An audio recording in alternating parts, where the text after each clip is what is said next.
Hello, and good morning. Welcome to another run. Okay, so this is the continuation of the Mosquito run. Huge thanks to Rakes here, because, good lord, I never would have figured this crap out. So, long story short, it needed a lot of codes. Namely, if we want to go all the way down here, way down yonder, yeah, there might be a few codes in this database, just a little few of them.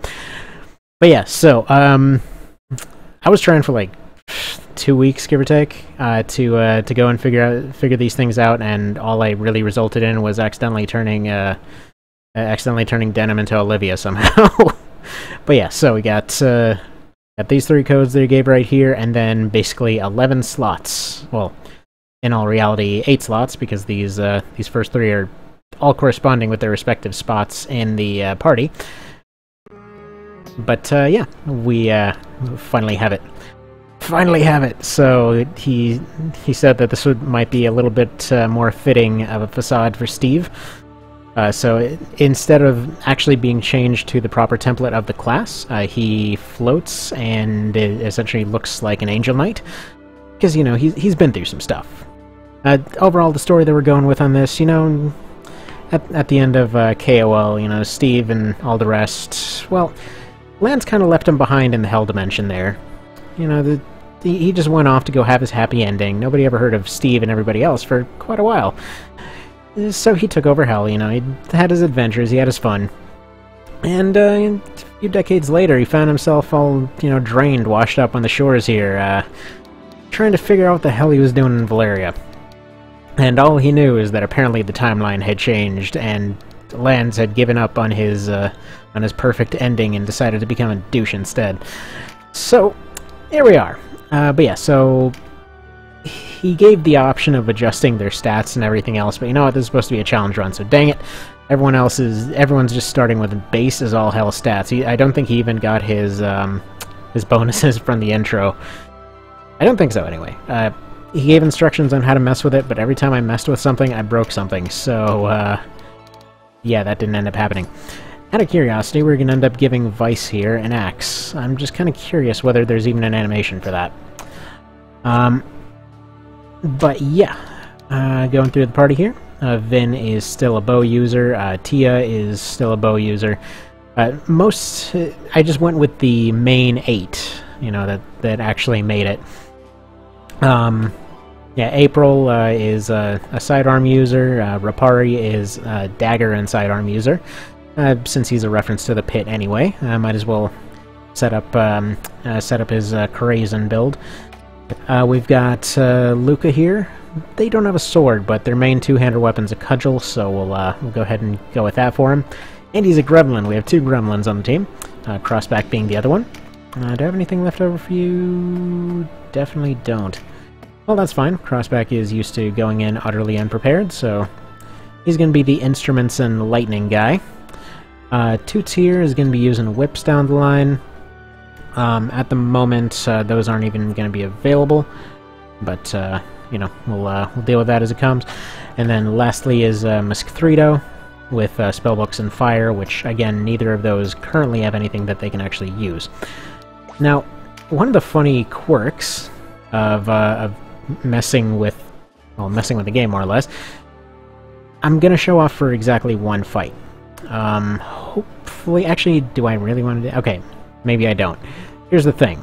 And Rakes was warning about this too, if you change Denim into a template for a different race entirely, the game doesn't know what to do. So, instead of focusing on him, it views him as a generic unit, and then just picks a, I don't know, just some random northern tile of the map for his dialogue. And if he's teleported out, that's just fine. If he dies, that's just fine. It just stops viewing him as the leader unit, but it also gives weird quirks, like letting you control all enemy units, and other times it just messes stuff up entirely. So I was going to show that off, because it's actually a way that you can skip getting Chariot. Accidentally found that out, but yeah. Hopefully that little thingy will be enough to, someday, allow for skipping Chariot entirely. But yeah, we're just gonna go like this for now, I think. Can I want Luca to get some training here, so we're gonna get him in here. And Rapari, and that's basically everyone that can actually use their respective skills. Those last three, I gave them kind of weirder skills because they probably won't be doing much for a while until their respective weapons become available.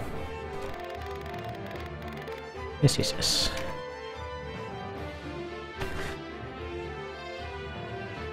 So yeah, I don't know why in this alternate timeline Lance decided to betray Steve. It's a bad idea. Very bad idea.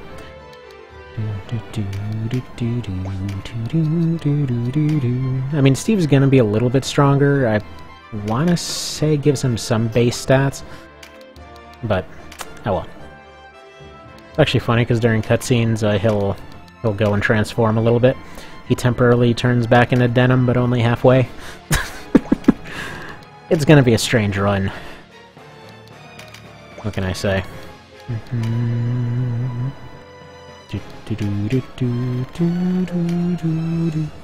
Oh, shut up, Vice. Now, Faeries in... well, in One Vision they're better, I think. But they don't share a lot of the same benefits that the ones in KOL did. Namely, they can't actually bottom out hit chance to the point where nothing can touch them. And they're just generally more frail. They're more frail, they can't properly fly, they can only hover. And they're very disturbingly weak. So we have no anti-armor capabilities whatsoever.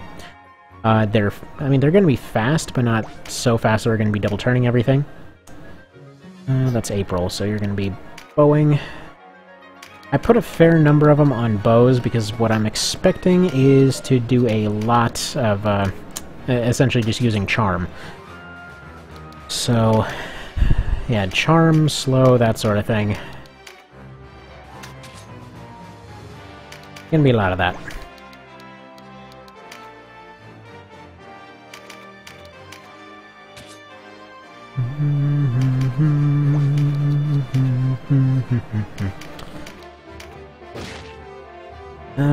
And yeah, so heaviest weapons that we've got are, like I mentioned, cudgels. It may be possible to potentially pull some damage out of those. We'll see. Once their, obviously once their skills go up, they'll be doing pretty decent. Right now, this is the first fight, so, nothing to really worry about here. Hopefully their dodge keeps up.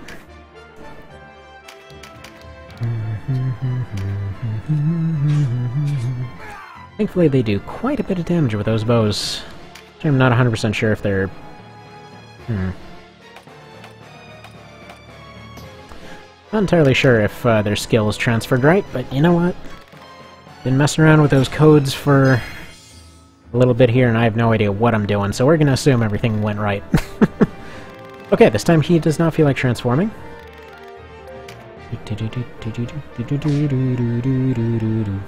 But, you know what? Even if these guys are better, it's still gonna be fine. These are the ones that survived from the other route, or from the other game. And this is gonna be following the same rules as the Iron Man run. Essentially that's gonna be the normal one, going and looking through all the lore and everything. This one is strictly the one for the Mosquitoes. There we go.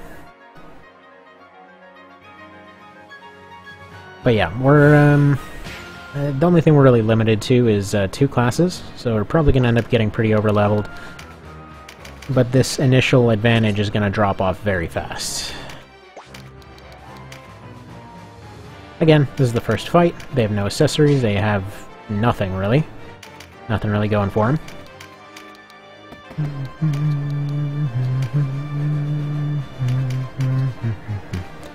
Just wanted to see what their front hit potential was, and it's actually not bad. Wow. They're hitting ones.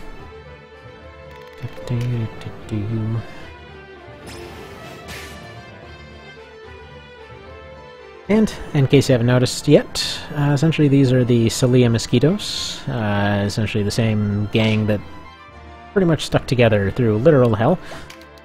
Kind of popped out on the other end here. How they're doing age-wise, who even knows? None of this makes any sense. Now, we may run into glitches, we may run into breaks, hopefully there won't be too many of those.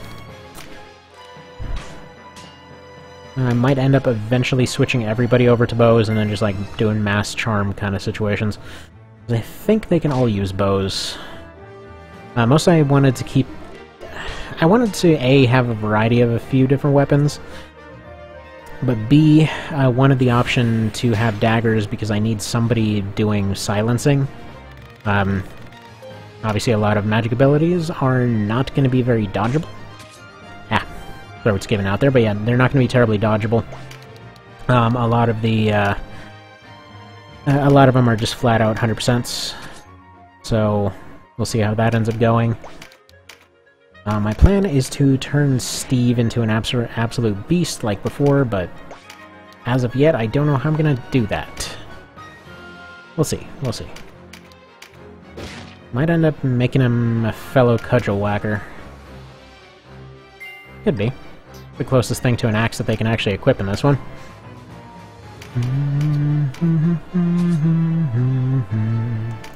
So I just like to think, as far as an explanation for all of this, you know, they were stuck in the weird hell dimension for a while. It seemed like a good idea, and then they found out that it was just draining all of them, and they were all frail and weak all of a sudden. And then they found themselves popping out several decades later, like just in a weird hangover. Like, oh man, where were we in these last few decades? Kind of a thing. Could be, I don't know. Vin, you're the one coming up with all these stories. What's the plot? I know that we're going with the whole thing of Lance secretly had or was planning to have a mermaid daughter with Eleanor.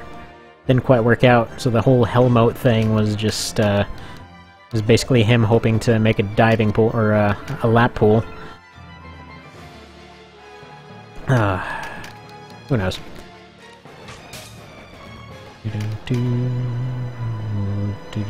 Oh crap, and that's Canopus. Well, I mean, he can't play a part anyway.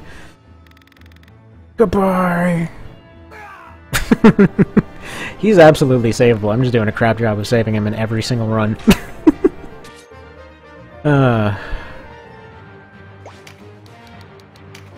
My bad.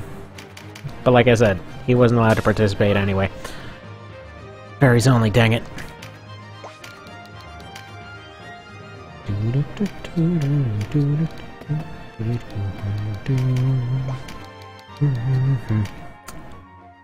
Alright, now I'm assuming some of their skills got a little bit wonky. I do still have the thing on there for no editing base skills with tarot cards. So those are just exclusively item pickups. They're not actually adjusting base stats. So, to my knowledge, there's actually no way to edit base stats whatsoever, which works pretty well. That keeps the entire game pretty well balanced. One note on that, though, is, yeah, like I said, I was just kind of popping in codes. I don't know for absolutely certain that some of the stuff is right. So I'll double check some of this stuff because some of them are doing pretty insane damage whereas others are doing pretty much none. We'll take a look at that. Because it was like a list of different options. And I kind of just went down the list going one after another. They seem to be slightly varied. He said put them up or down a little bit depending on who's doing what. Thought I did.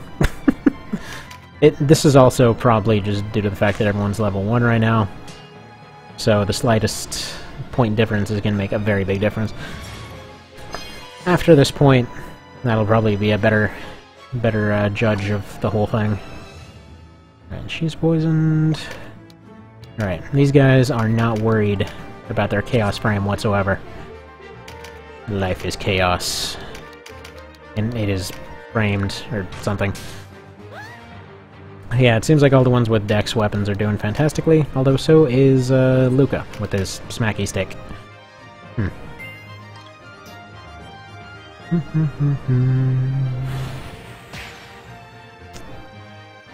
Alright. Goodbye, Orba. All in all, this went better than I would have expected for the very first fight. Granted, we lost Canopus, but that's okay because no one's allowed to join. Recruits are the only way, since there's no training mode.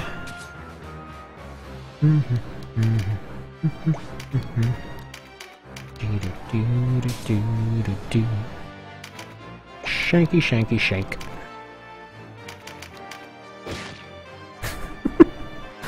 Oh, this poor bastard.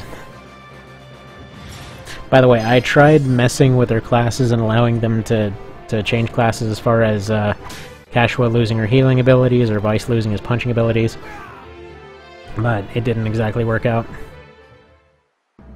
Just because of the weird way it stores stuff. All it really does is put Vice and Cashua off screen, so they don't show up as guests. But, whatever. And then stuff happened. Okay. You learn crap. Also, at this point, grinding is available, so I might want to grind up those other guys. Probably not. 171... 21... What can you guys actually learn at this point? Steel? Yes. Very much so.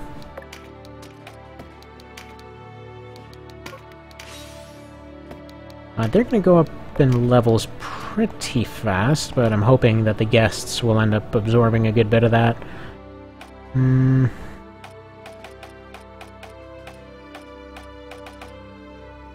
What? Okay, I accidentally duplicated Vice and Cashua somehow. I don't know what that's gonna do, but gonna go ahead and save it in another slot just in case. Anyway, see you next time.